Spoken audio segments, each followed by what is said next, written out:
আমি গতদিন তোমাদের ক্যান্থারিস পড়িয়েছিলাম। ক্যান্থারিসের যে বিশেষ বিশেষ লক্ষণগুলি সেগুলি আমি তোমাদের সামনে আলোচনা করেছিলাম। তো বিশেষ বিশেষ লক্ষণগুলি তোমাদের নিশ্চয় মনে আছে বা প্রয়োজনে আবার দেখে নিবা। আমি বলেছিলাম দ্বিতীয় পাঠে আরো কিছু রোগ বিষয়ক আরো কিছু কথাবার্তা বলবো। আমি ক্যান্থারিস বলার সময় বলেছিলাম যে ক্যান্থারিস হচ্ছে অ্যান্টিছোরিক এবং অ্যান্টিসিপ্লিটিক এবং দ্রুত ক্রিয়াশীল। তা দ্রুত ক্রিয়াশীল অর্থাৎ দ্রুত আক্রমণশীল। ক্যান্থারিসের রোগগুলি হঠাৎ শুরু হয় এবং মারাত্মক আকার ধারণ করে। অনেক সময় প্রদাহস্থলে খুব দ্রুত পচন সৃষ্টি করে দেয় যদি সঠিক সময়ে ট্রিটমেন্ট না করা যায়। তো আমাদের খেয়াল রাখতে হবে রোগের গতির সাথে লক্ষণের সাথে অ্যাডজাস্টমেন্ট করছে কিনা, অর্থাৎ সিমিলিয়ার হচ্ছে কিনা। তো কেম সাহেব যেটা বলছে যে এর একটা মানসিক লক্ষণ আমরা পাই ক্যান্থারিসে প্রথম ঋতুমতি হওয়ার সময় বা ডেলিভারি হওয়ার পরবর্তীতে বা কোনো মেনস্ট্রুয়েশন পিরিয়ডে মায়েদের ক্ষেত্রে একটা কাম উন্মত্ততা তাদের মনের মধ্যে প্রকাশ পায় এবং অস্বাভাবিক জননেন্দ্রিয়ের অনুভূতির দরুন এমন ধরনের লক্ষণগুলি প্রকাশ পায়। অনেক সময় রিউমেক্স বা প্লাটিনার মতো, যাই হোক, কিন্তু সেই লক্ষণ আলাদা, তাতে জ্বালা থাকে না, এরকম মূত্রযন্ত্র আক্রমণ করে না, এটা আমাদের খেয়াল রাখতে হবে। দেখো, হোমিওপ্যাথি মেডিকা পড়া অর্থে বিশ্ব হসপিটাল পরিদর্শন করা। পৃথিবীর যত রকমের হসপিটাল আছে, যত হসপিটাল আছে, সব দেখলে আমরা যা দেখতে পাবো, যা বুঝতে পারবো, একমাত্র মেডিকা দেখলে তাই আমরা জানতে পারবো। আমরা বলেছিলাম যে ক্যান্থারিস আমাদের আক্রমণের স্থান মিউকাস মেমব্রেন আর স্কিন, মূত্রযন্ত্র। তা মিউকাস মেমব্রেন স্কিন যদি আমরা বলি, তাহলে আমাদের মিউকাস মেমব্রেন নেই কোথায়? যেখানে অরিফিস আছে সেখানে মিউকাস মেমব্রেন আছে, অর্থাৎ মুখের মধ্যে হতে পারে, অর্থাৎ টনসিলে বা গলনালীতে, ফুসফুসের মধ্যে, পাকস্থলীতে, ক্ষুদ্রান্ত্রে, বৃহদন্ত্রে, ওভেরি, ফ্যালোপিয়ান টিউব, ইউট্রাস। আমাদের নেই কোথায়? যেখানে মিউকাস মেমব্রেন আছে সেখানে কিন্তু আমাদের এই লক্ষণগুলি প্রকাশ পেতে আমরা রোগীদের মধ্যে লক্ষ্য করি। তো যেখানে এই মিউকাস মেমব্রেন আছে বা যেখানেই আক্রান্ত হোক না কেন, সেখানে একটা প্রচন্ড প্রবাহ সৃষ্টি হয় এবং দ্রুত। আর অ্যান্টিসিবিটিক গুণ বা সিবিটিক মাইজামের অস্তিত্ব এখানে পাই বলে আমরা দেখি যে দ্রুত একটা পচন ক্রিয়ার দিকে পৌঁছে যায় রোগীর মধ্যে। মাথায় রাখতে হবে, দ্রুত একটা পচন ক্রিয়া এর মধ্যে আমরা উপলব্ধি করতে পারি। আমরা মুখের মধ্যে কোনো ক্ষত বা জ্বালা, টনসিলে জ্বালা, ক্ষত, ব্যথা, ফ্যারিংস বা ল্যারিংসে ক্ষত, জ্বালা, ফুসফুসের মধ্যে প্রদাহ হলে সেখানে ব্যথা, জ্বালা। এর জ্বালাটা কিন্তু আগুনে পুড়ে যাওয়ার মতন জ্বালা, এই জ্বালাটা কিন্তু একটা লক্ষণীয় ব্যাপার। আমরা অনেক সময় বৃহদন্ত্র যদি আক্রমণ করতে দেখি, তাহলে সেখানে কিন্তু আমরা এমন ভাবে প্রদাহ হয়, এমন ভাবে বাড়াবাড়ি হয়ে যায় যে রক্ত নির্গমন হয়, যার কারণে তুলনার জন্য অনেক সময় মার্ক করের সাথে আমাদের এই ক্যান্থারিসের একটা তুলনামূলক পার্থক্য আছে। যাই হোক, তাই আমাদের ওভেরি আক্রান্ত হতে পারে, আমাদের ইউট্রাস আক্রান্ত হতে পারে, আমাদের বৃহদন্ত্র আক্রমণ হতে পারে, ভ্যাজাইনাল ক্যানেল বা মূত্রযন্ত্র, যেটা আমি মেনলি বললাম, সেখানে আমাদের আক্রমণ হয়। যেখানেই আক্রমণ হোক না কেন, জ্বালা। এবং মূত্রযন্ত্রের লক্ষণের মধ্যে দেখা যায় এই জ্বালাটা সাধারণত গরম জল খেলে, প্রচুর ভুল বললাম, জল পানে এই জ্বালাটার বৃদ্ধি ঘটে। খেয়াল রাখবে সমস্তগুলি। এইবার আমি আমার জীবনে ব্যবহারিক ক্ষেত্রে দেখেছি ইরিসিপেলাস এবং হারপিসে খুব সুন্দরভাবে ক্যান্থারিস কাজ করতে। দেখো, তোমাদের বারবার করে আগেও বলেছি, এখনো বলছি, কোন রোগের উপরে নির্ভর করে কিন্তু আমাদের হোমিওপ্যাথি ওষুধ চয়েস হয় না। আমাদের চয়েস হয় রোগ লক্ষণ ছাড়া রোগীর লক্ষণ কি আছে সেটা আমাদের খেয়াল করতে হয়। তাহলে দেখা গেল হয়তো হারপিস আছে, তার সাথে প্রস্রাবে জ্বালা, একটা উদ্বেগ, একটা অস্থিরতা, রোগীর কষ্ট, এই জ্বালাটা আমরা আগুনে পুড়ে যাওয়ার মতন জ্বালা, এটার জন্য আমরা কখনো না বলি। যে কোনো প্রদাহিক রোগ, সেটা পক্স হতে পারে, ইরিসিপিলাস হতে পারে, বা হার্পিস হতে পারে, জোস্টার হতে পারে, বা যে কোনো প্রদাহ সংযুক্ত রোগ স্কিনের উপরে যাই হোক না কেন, সেখানে কিন্তু আমাদের ক্যান্থারিস আসবে। তার কারণ আসবে মানে আসতে পারে যদি রোগীর লক্ষণের সাথে আমাদের ওষুধের সিমিলারিটি হয়।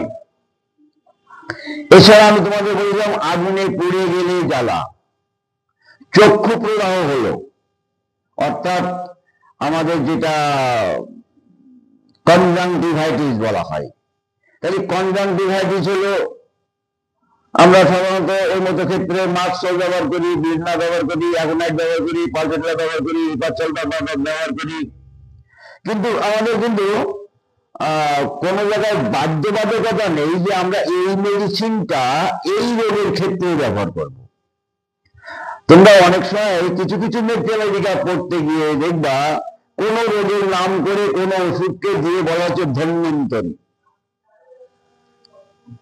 কোন রোগের নাম করে কোন ওষুধ লিখে বলা হচ্ছে অভ্যার্থ। এই কথাগুলি কিন্তু 100% সত্য নয়।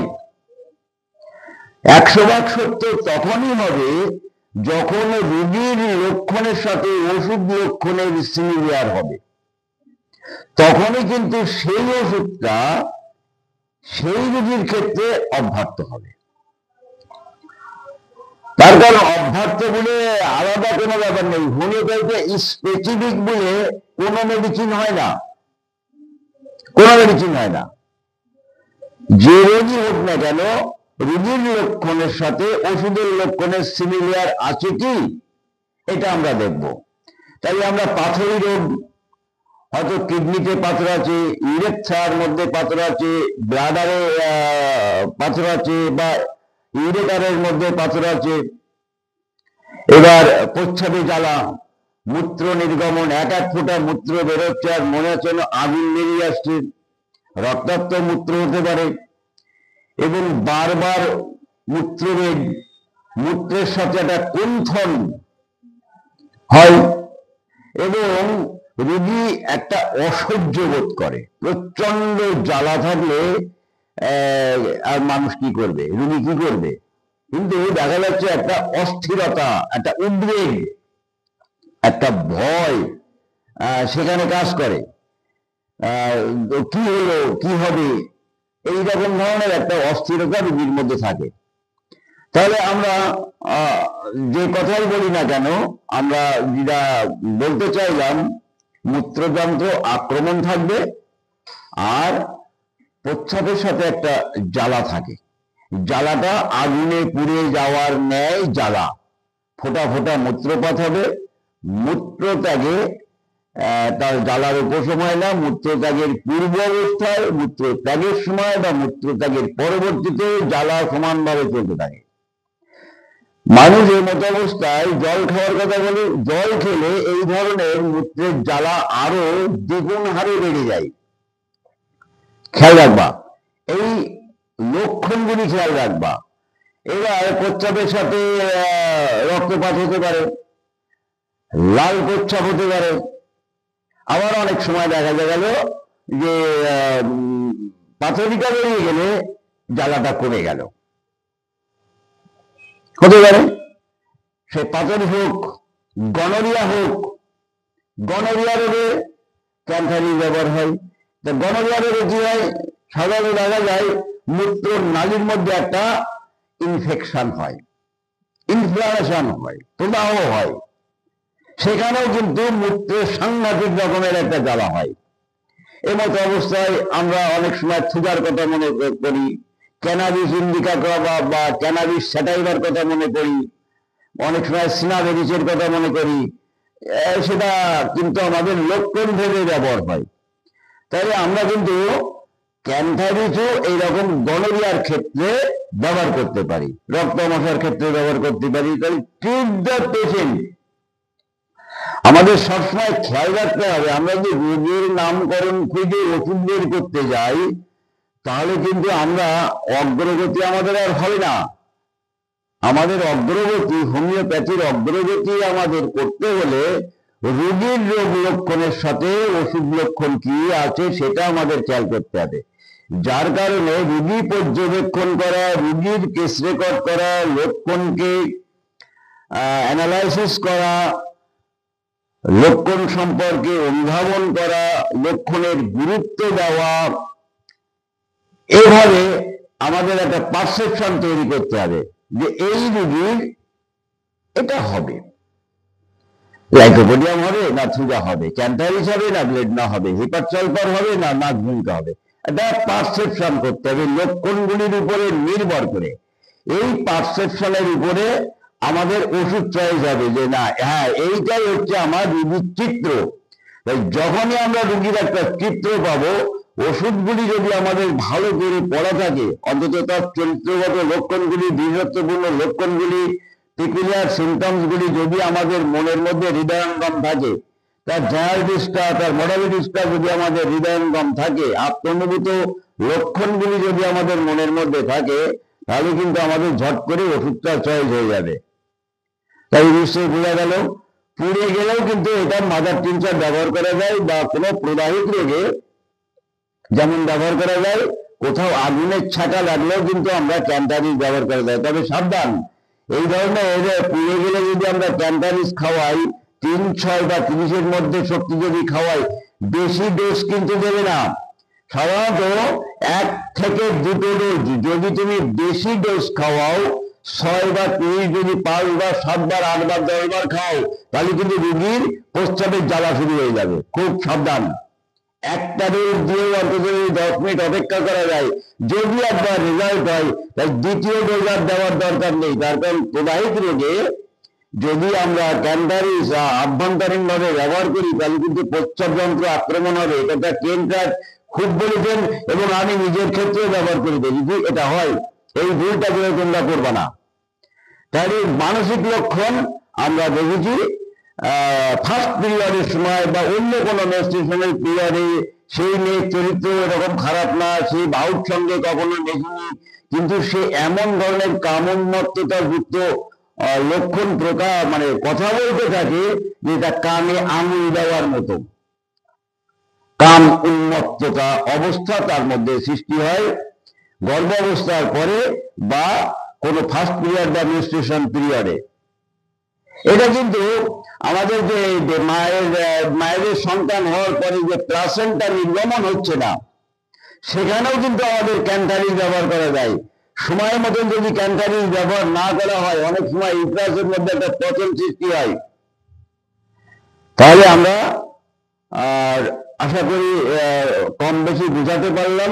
তোমরা এরপরে পড়াশোনা করবা, আরো পড়াশোনা করবা, তাহলে আরো এর থেকে জানতে পারবা। আর লক্ষণগুলি সবসময় এর একটা নোটবুক তৈরি করে নিবা, আর আমার লেখা মেট্রোমেডিকালগুলি একটু পড়বা, তাহলে নিশ্চয়ই তোমাদের এগুলি ধারণা হবে।